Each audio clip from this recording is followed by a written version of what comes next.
We'll call the Tuesday, November 18th, 2025, Williams County Board of County Commissioners to order. Roll call, please. Barry? Here. Steve? Here. Bo? Here. Chris? Here. If a quorum will proceed, if everybody please stand for the pledge. I pledge allegiance to the flag of the United States of America and to the republic for which it stands, one nation, under God, indivisible, with liberty and justice for all.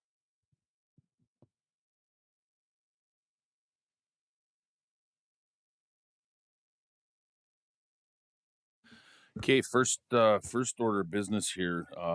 We had a section that was put in the wrong spot on the agenda. We're not sure who did it, but number 2, community engagement. There's a bunch of things there: tourism grant, corrections.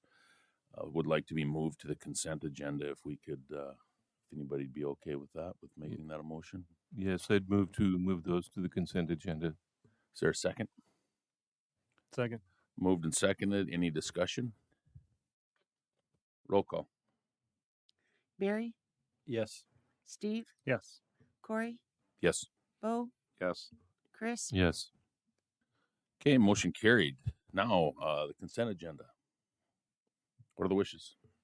Mr. Chairman, I'd move to approve the consent agenda. Thank you. Is there a second? Second. Moved and seconded. Any discussion on the consent agenda? Discussion? Roll call, Beth. Steve? Yes. Corey? Yes. Bo? Yes. Chris? Yes. Barry? Yes. Motion carried. Item D is public comment. Public comment is the spot on the agenda. If your stuff's not on the agenda and you would like to address the board, now is the time.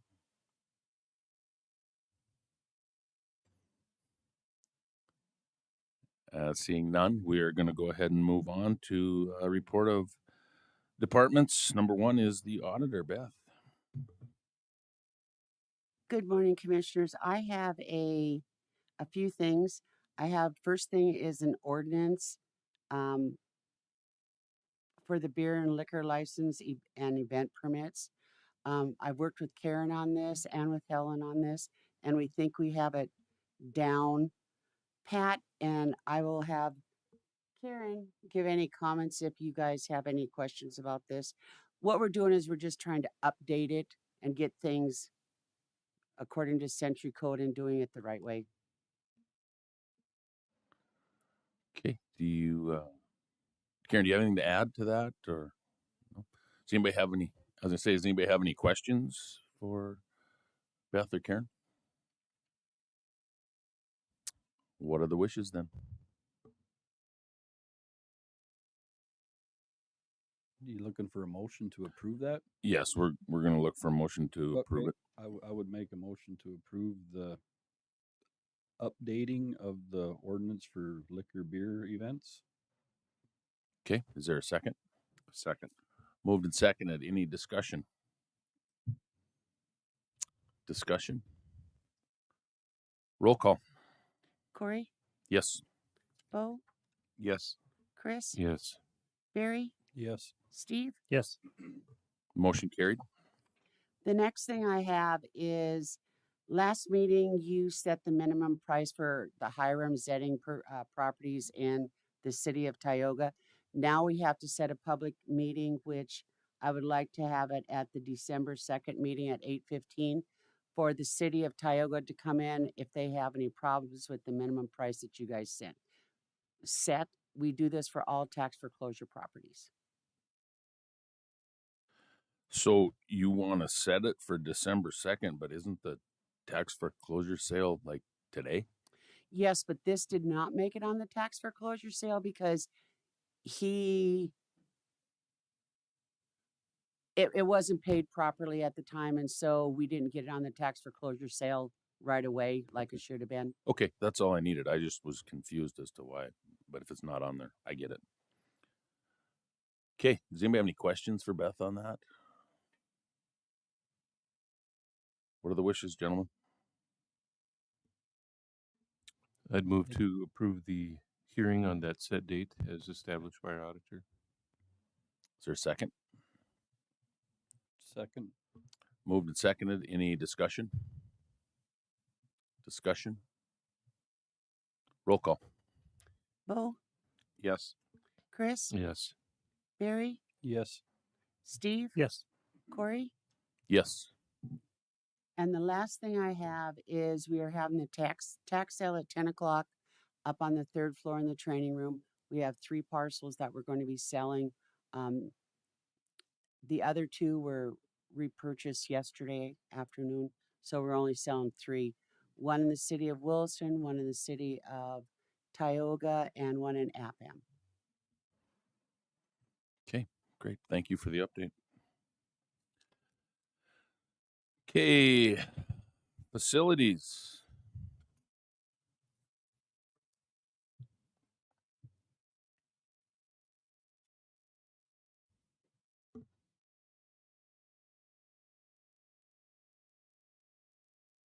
Keith Clevin, Facility Services Director. Just an update for you guys of what's going on in facilities and IT. We've got quite a few projects going on this year. The jail infirmary is set to go out to bid soon. We're waiting on update of drawings. I found a significant savings, or J.E. Dunn did, going from steel cells to masonry cells, and figured out a way to do that without doing much shore work down in the basement. So they're getting those drawings updated. Construction's estimated to start early next summer, probably June-ish right now, maybe sooner, but as soon as they can get all the materials ordered, that's the big hiccup right now, is when will stuff be here. Emergency management storage building is almost ready for Mike and Jeremy to move in. Just waiting on some electricians to finish up what they've got going on overhead, and then we can start moving in. Ray Water, the water line is done. The city water line is done. We are piped from the city line into the building. Our domestic is hooked up, but we're waiting for the city of Ray to charge that line. Then we'll turn the domestic on, and then fire suppression will be there in a couple weeks to rework the fire system, sprinkler system. LEC carpet, we're probably over halfway done with that. Probably 75% done. They're down to 1 control room left, it looks like. Finished the elevators last night in the entryways, so that's almost done. Next year projects, we're going to remodel the courthouse security remodel, make it safer for the security officers. Jail infirmary remodel, which will be coming or early summer, late spring. Painting in the LEC, carpet on the 2nd floor of the LEC, and then strip and wax all the tile floors in the county, which would be a pretty big project. We don't have a whole lot left. County Highway and the LEC are the main ones, but something that needs to be done. We're just finishing up with summer stuff, landscaping and mowing. And obviously summer is our air conditioning season, so we're transitioning now into winter, which is snow season, which is when the bulk of the overtime happens in facilities. With moving snow, guys are in 5:30 in the morning to get our parking lots clear and safe for the public and employees to access the buildings. And you'll see the poles in all the parking lots. That's where we pile. Those are there, so we have somewhere to pile snow. And then County Highway is a huge help, because they come as soon as we get it done. Within a couple days, they come and haul all that snow out of our parking lot, so we don't have to just keep piling it up all winter. Because at some point, a couple winters ago, we would have had nowhere to park. And my crew is pretty dedicated to making sure that everything is safe. The guys are real picky about how much snow and ice and stuff, and keeping things safe for the public. Fleet, everything seems to be going pretty good with the fleet program right now. We've gotten some new vehicles. They're getting used, especially the Explorer that we bought a couple years ago. It's already got over 20,000 miles on it, so they're using it.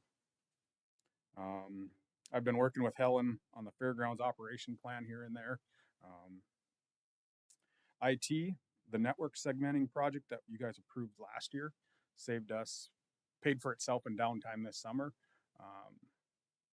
Our vendor was bought out by another vendor, and when they switched equipment too, which caused a ton of trouble throughout our system with their servers. And so if we had not had that, if we'd have still been on the same type of network we were before, where everything was just one solid mono system, we would have had downtime like you wouldn't believe. Where this way it only affected our dark fiber lines, which were fire departments, CVB, and a few of those water treatment plant. If there were dark fiber lines, those got affected, but it did not affect our internal system here at the county, across the street, county highway. All stayed up while we had a little bit of downtime, but very, very little.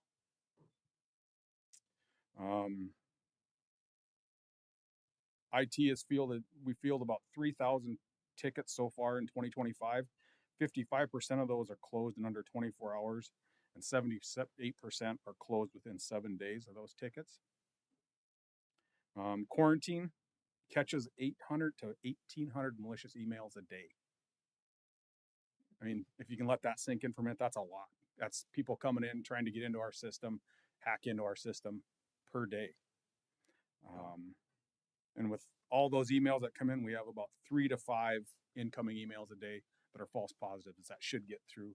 And generally, they're emails that are coming from a Gmail account, a Yahoo account, that something doesn't look right. The quarantine catches them.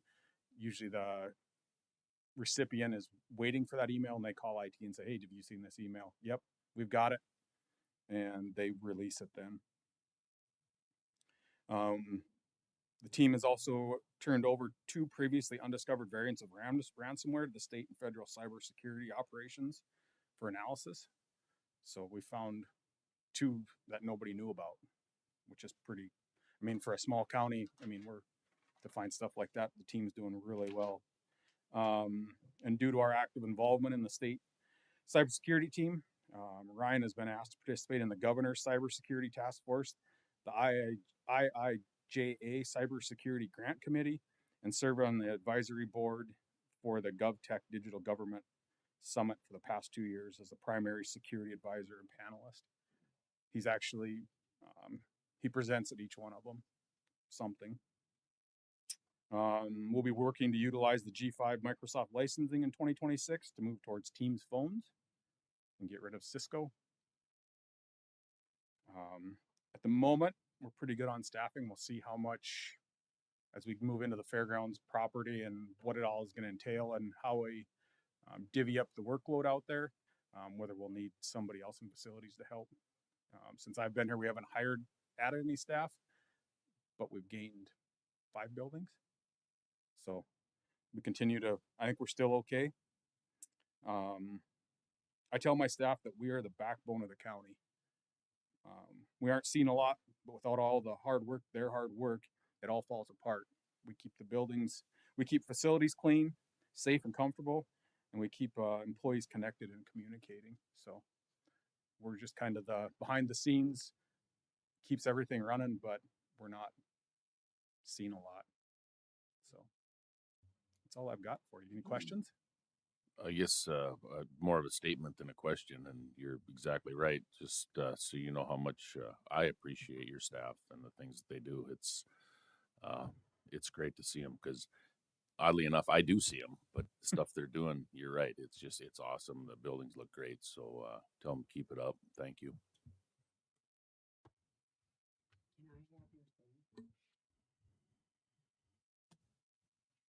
Okay, perfect. Thanks, Keith. Appreciate it. Thank you, Keith. All right, Jeremy, looks like you got something on here.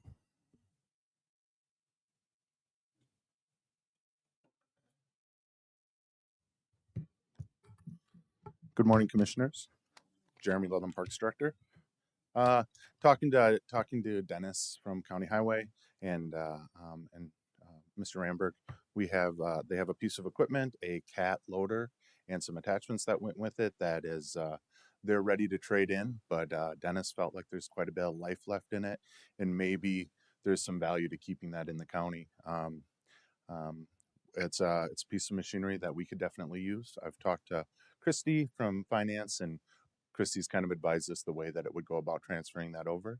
And as long as I'd be looking today for a motion for the county commission to transfer that over to Williams County Parks. And then if you guys do do move forward with that, then at the park board meeting following this, then we'll be looking for a motion for the county parks to accept it. All right, any questions for Jeremy? What are the wishes? Make a motion to approve that equipment transfer. Is there a second? Second. Moved and seconded. Any discussion? Roll call, please. Chris, Yes. Barry, Yes. Steve, Yes. Corey, Yes. Bo, Yes. Motion carried. Thank you, guys. Thank you. Okay, looks like we are at Helen.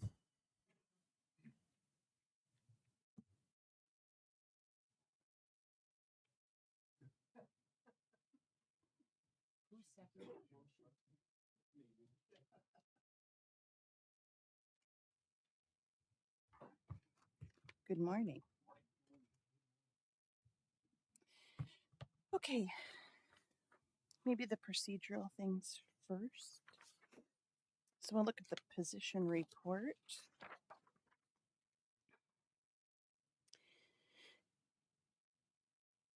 We have a maintenance technician in facilities that we're hoping to replace.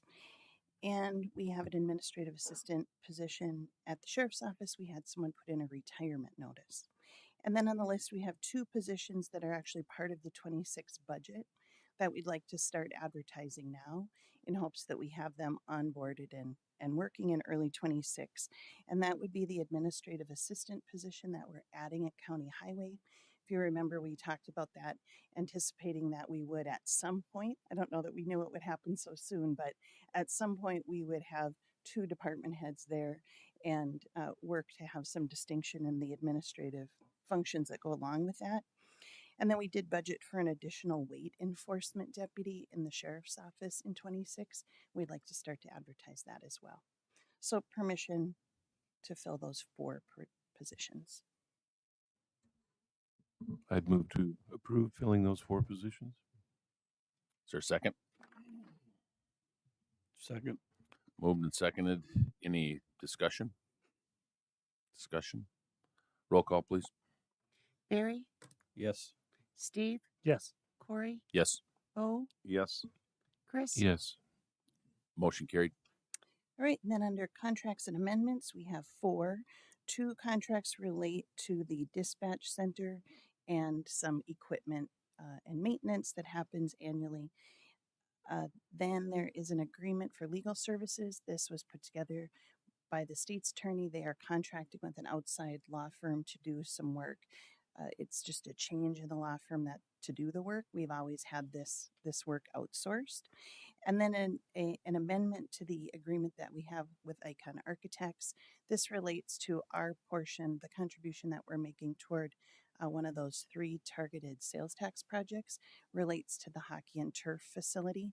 We carry the contract for the architect, and this is to have some engineering and other professionals engaged to start doing more intensive work for those designs. So permission for those to be signed by the chairman. Okay, are there any questions on the contracts or any explanation needed? If not, what are the wishes?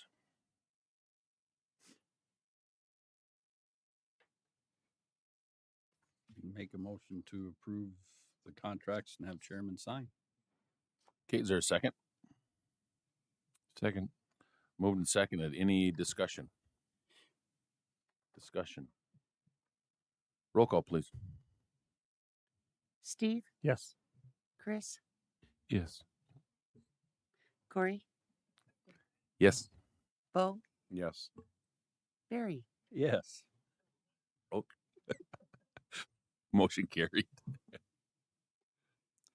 All right, then included in your packet is the feasibility report. If you remember, Icon Architects had a whole bunch of the schematics for the fairgrounds as the park district and city and the county we're exploring where the indoor year-round ice facilities might go. And so we asked them, now that you have everything kind of laid out there, could you give us an idea? Could you just narrow down for us to confirm that the kinds of projects that we anticipate, indoor outdoor arena spaces, the ag education spaces, could they all fit out at the fairgrounds? And parking. Really, parking becomes the greatest challenge. We can fit all the buildings. We always knew that, but do we have sufficient parking to support events? And so you'll see that that feasibility report has come back, and it said yes, in fact, we can do all of the things that we would anticipate doing, and it would fit on the site with the racetrack there. It does show that some of the older structures in the center of the site probably are taken out and replaced by spaces within a new building that's built. The outdoor bathrooms, for example, are an item that we know have probably reached the end of life, and so those aren't preserved on the site. Now, know that this schematic doesn't account for details of buildings. It was just really cartoon boxes that says, if you have an arena, it's roughly this size, and you plunk it in. And so they tried to account for most of the details that would make sense, but of course it's nothing. You couldn't go out for bid with what we got. We paid very little for this, and we got just exactly what we needed, enough to know that we can do what we would like to do long term at the fairgrounds with the property that we own. I don't know that we need to, other than to say that you've gotten the report, I think that's all we need to do. Oh, the last page of that document also includes some price estimates, and they're, again, just really random kind of guesstimates based on bids that have been out recently. It does show that the kind of money that we would allocate out of the sales tax for all of these projects wouldn't be sufficient to cover everything that we dream of doing. And so, we'll have to see if that changes our plans or if we find other funding sources to help with the projects.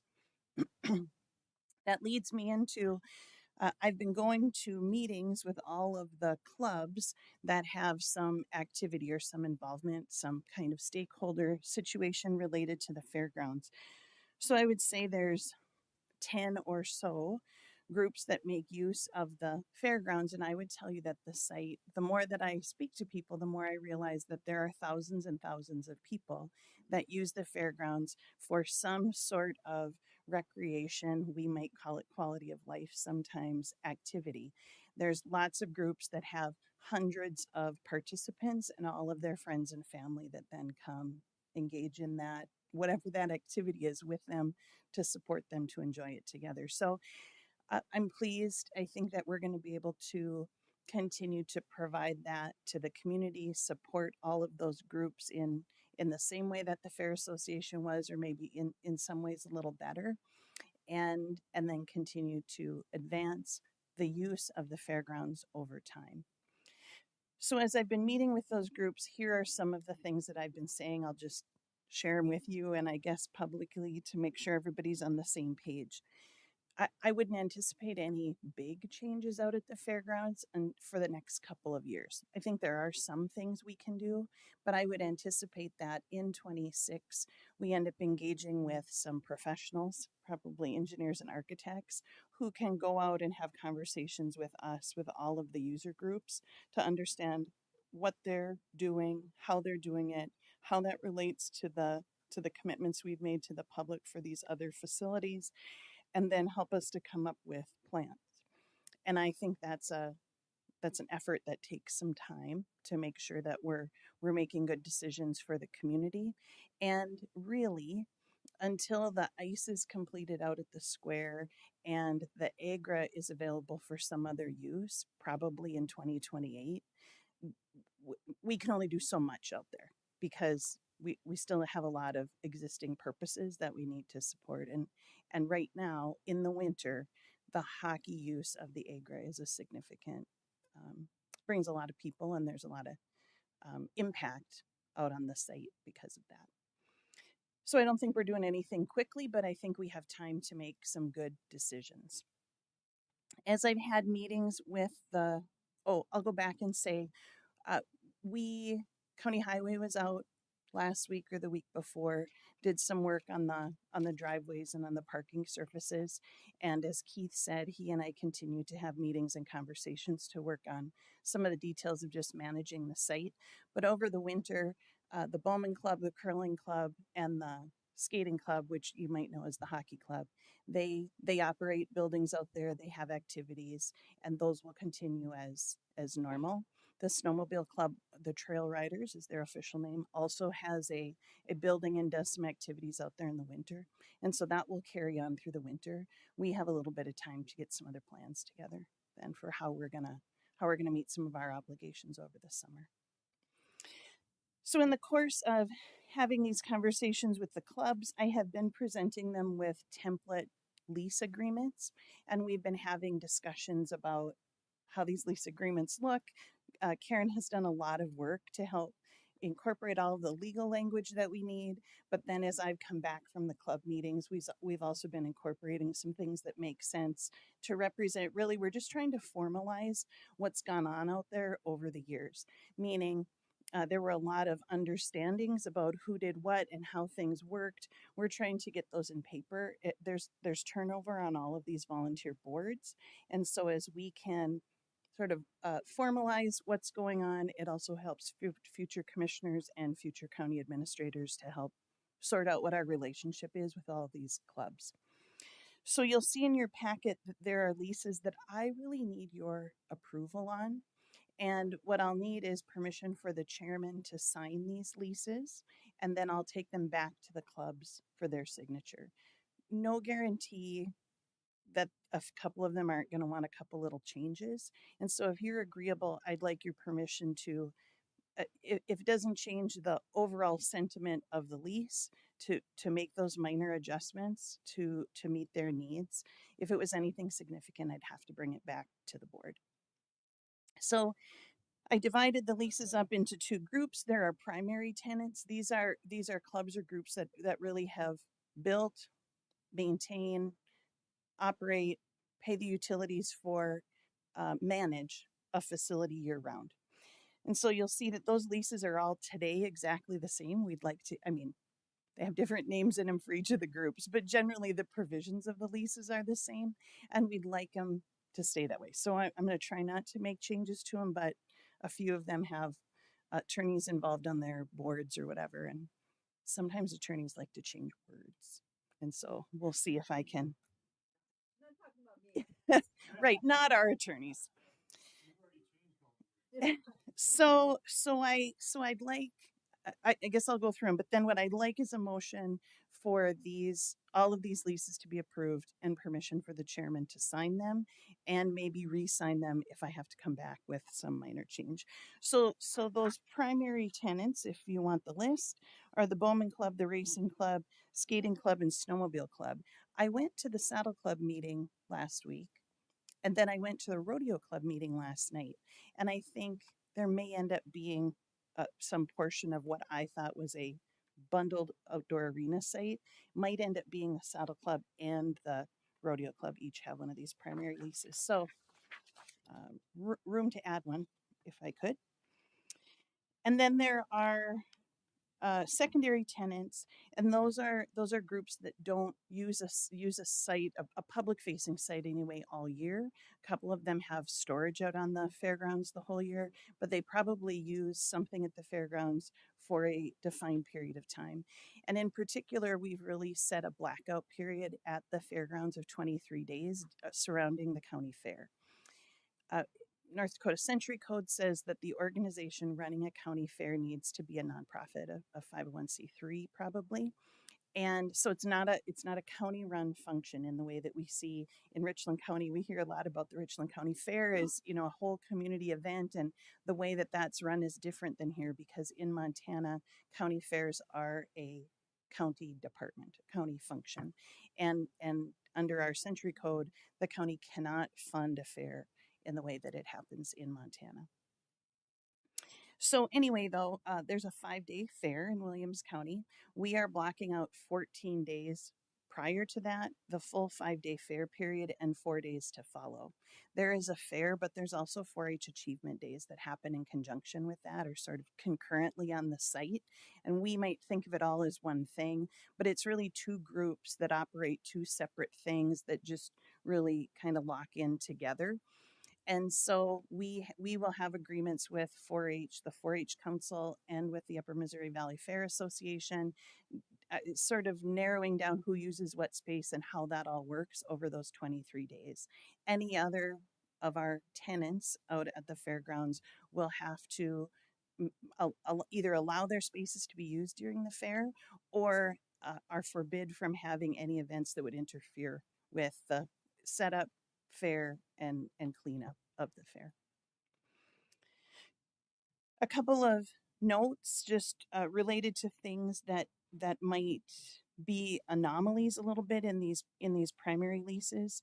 The racing club, I think, because of the Fair Association will always will have the primary liquor license at the fairgrounds. So there is a lease related to that also in the packet that I need your permission for the chairman to sign. And I think somehow, in the liquor sales and the race club, it turned out to be that the race club was paying a per race fee to the Fair Association. And while they're still going to have to work out their arrangement for how beer sales are handled at the race, I don't anticipate, as long as it's okay with you all, that we would charge the race club that per race fee. We would treat them the same as we treat any of the other primary tenants, which is that there's no event fee related to a specific thing happening at their building. In fact, what we say to all of them is you can have subleases for a one-time event if that's what you want to do, and you can charge rent to do that to hopefully help offset the cost of the maintenance that you're doing on the buildings. So that is one change. And then there are a few related to utilities. All of these primary tenants pay their own utilities. So they have their own electrical bill or they have propane out there to provide heat in their buildings. But there are a few anomalies in that, which I won't go into the list, but one group uses very little water, and so they're hooked up to the site water. One group put in a big capital investment related to electrical, and so the unwritten agreement was they don't pay the electrical bill because they put in all the infrastructure. So that will continue as well, giving those groups credit for the work and the effort that their donations or dues or whatever it is went into paying. The other thing is that in all of these leases, you'll see it says that they have an equity interest in the structure that they have constructed and maintained.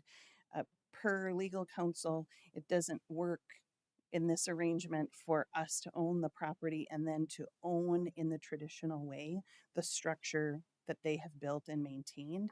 But this is a way to make sure that their future boards and our future boards know that they invested money, and the leases actually say the county would need to negotiate with them some kind of a buyout or to provide replacement space if we were going to change the use of what they've built out there. Let me make sure I've covered all my highlights. I think so. Any questions for me on the leases or anything else related to the fairgrounds? So can you give us an example of how that could possibly happen? I mean, which group would consider or they own a building? Well, the Bowman Club and the hockey club have written documents that we can use to track this, but all of them have a similar circumstance, even though it's not written. So the Bowman Club, for example, has a lease that says you can rent the land and your group can build a building. And they, in fact, used their club funds, raised money, used their dues to build a building. They pay all of the utilities and they have maintained it. So they, for example, have a loan right now out for a roof that they replaced on the building. And so the Fair Association paid unless it was some immaterial amount, paid no money to construct or maintain that building. So is there a specific amount in these equity agreements? No. So 20 years from now, if there's a change, the county would have to negotiate a buyout? Mhm. Yep. Okay. Can't say as I'm super wild about that, but Yeah, the difficulty is to put a dollar amount today doesn't make sense. In a way, that might be to our disadvantage if you're thinking about the county. I think when they want to give them back to us is probably when they're not in very good repair anymore. And so to put in today's appraised value wouldn't make sense. And I think maybe a better example of the of where there might be options is the outdoor arena. So the Saddle Club, the Rodeo Club, the Quarter Horse Association, and 4-H and the Fair Association really would all say they've put a whole bunch of money and effort into not just the dirt and the arena, but all of the things that support it. There's corrals and bucking chutes and things you would know more about than I do. And if we were to construct move the outdoor arena on the site, they would want some sort of credit, I think would be the right word, toward use of a future outdoor arena. Maybe they don't have to pay the same kind of rental fee that other groups would have to because they get some kind of credit for the fact that for many years they invested club money, they did fundraising. They cite, for example, $20,000 worth of lights that they put in not that long ago at the outdoor arena. And so the point of this is not to trap anybody, but it is to make sure that those clubs get credit down the road for all of the money that they've invested in the site. I think the other part that, I mean, we're missing is we also put in there that to give them other space if we move something. So, I mean, I think it's just to give them a little better feeling of we're not going to come in and kick people out. I mean, our goal is, you said we're not going to charge for a event fee. Well, of course not. That's crazy in my mind because the job of the fairgrounds is to have events, and so we don't want to be a hindrance to that. So, I just think it's to give them a little peace of mind on all the stuff that they've put in, and some of it might have just been they had people working there. I mean, that's still a lot of stuff. so for example, if we decide that there's going to be a bigger building facility or whatever that would require the space of additional buildings that are built, as long as there's space provided in that new facility for them. Okay. I'm okay with that. That's better. Yep. Yeah, the lease language is something like negotiate a buyout or provide replacement space. Okay, And they will all continue to pay their own utilities and all that stuff? Yep. Okay, because I mean, that makes sense still for them to do that? It does make sense. I mean, it's all sorted out. It's been going on Okay. forever, so we're not disrupting that apple cart. The curling club, for example, is what I classify as a secondary tenant, not because they're not as cool, but just because I had to come up with words. And they don't pay utilities and they don't operate a space for the full year. We pay the utilities and we take care of that space the other part of the year. And so they're paying rent, which is an under a different kind of lease agreement than the others because it is a wholly different situation.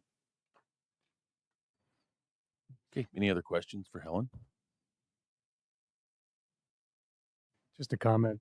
I think based on the load of documents that are related to this and the time spent sitting in these meetings, I just want to thank you and Karen for all the hard work of getting this put together and helping these groups feel welcome with a new owner and a continuation of what they're going to do. So thank you. Yeah, I've spent an hour or two, or in one situation 3, with these groups talking through, and a lot of times I end up saying, "Whoa, I can't. Don't start telling me about how big the bleachers should be because I can't. I'm not ready for that yet." But I wonder if these leases, if we approve these and And there's some changes made to the wording to the leases, as you alluded to. Those should come back to this board for approval, just to protect you and be on our shoulders instead of just yours. Certainly, if it was anything material, I would feel obligated to bring it back. And maybe there won't be any. If we're lucky, there won't be. But yeah, I'll play it by ear. Um, my concern is that if attorneys look at them, they're gonna, change one word somewhere in it, and so I can bring them all back if you want me to. Then I'd move to approve these leases as presented and authorize the chairman to sign. Is there a second? Moved and seconded. Any discussion? Discussion? Roll call, please. Corey, Yes. Bo, Yes. Chris, Yes. Barry, Yes. Steve. Yes. Motion carried.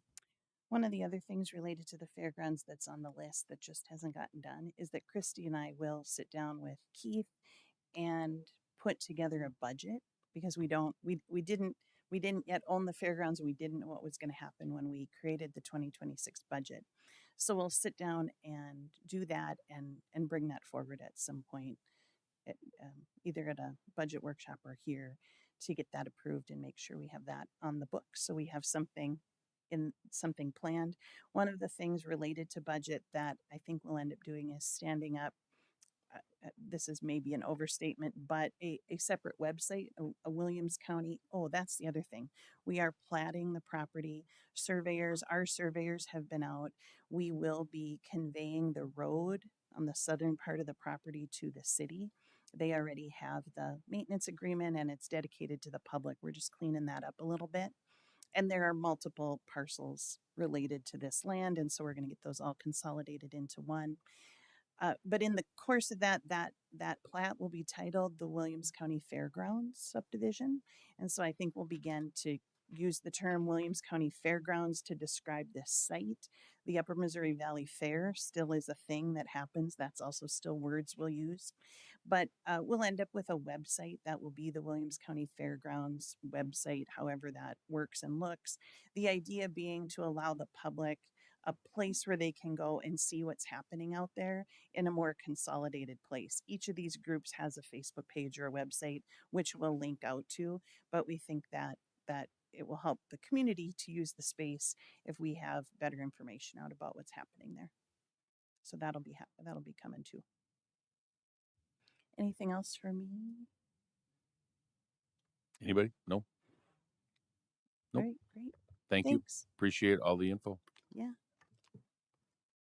All right. That brings us to item G. We are adjourned. At 8